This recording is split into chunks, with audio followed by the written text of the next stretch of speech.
This is something that I think is becoming more prevalent in the midterm rental space on Airbnb. It's not as much of an issue if it's on Furnish Finder or Zillow. And when I explain what the question is that you should be asking these future tenants, it will become very obvious why it's an Airbnb issue and not a Zillow or Furnish Finder issue.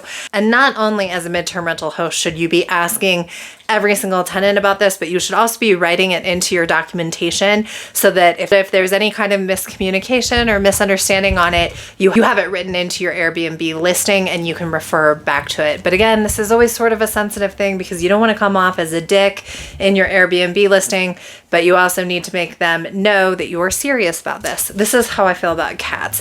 Anyways, the question that you need to be asking every tenant right off the bat is, are you booking for yourself or are you booking for someone else? We see a pattern work. Please like this video if you feel like you've learned something helpful so far. Please subscribe if you want notifications going forward. As a note, I've written 3 books on midterm rentals. They're available on Amazon, and I do consulting. There's a 1-hour package, a 2-hour package, and a hold my hand package. So in the hold my hand package, I will set up your listing. I will vet and set your first tenant, and I will hang out with you for the first rental. You also have 6 hours of coaching, 3 of which are specific and tailored to your needs and the process of being a first-time landlord, and 3 of which being available to you however you want to use them. You see a pattern where corporations come in and book for someone else. So when laborers are coming into a unit, very often somebody from the office is booking for them. This can also be true for traveling nurses and insurance claims as well, but those will be more obvious, where sometimes with the laborers, it's less obvious.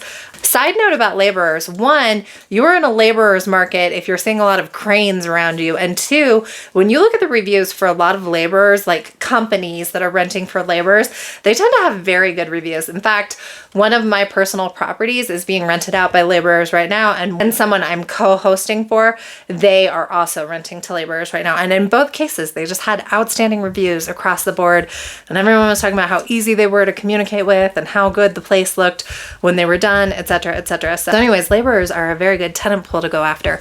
But that's not the point of this video. The point of this video is asking who's actually renting the place. And so laborers, insurance, nurses, sometimes somebody in an office somewhere will be handling the paperwork and then a different tenant comes in. That's one situation. I'm usually pretty comfortable with it, again, especially if they have a good history or a good record with that. Where I am less comfortable with it is when individuals do it. So you just need to make sure when they come in that you're just straight up asking them, hey, you're renting for yourself and not someone else, right? Or just making sure you're renting for yourself and not someone else. And if you're open to it, then also throw in a line of, if it's not you, let's talk about it, or let's get clarity on that. But you also want it written in your listing so that you can point back to your house rules and say, hey, right here it says no subleasing, no arbitrage, etc. I'm not comfortable with this.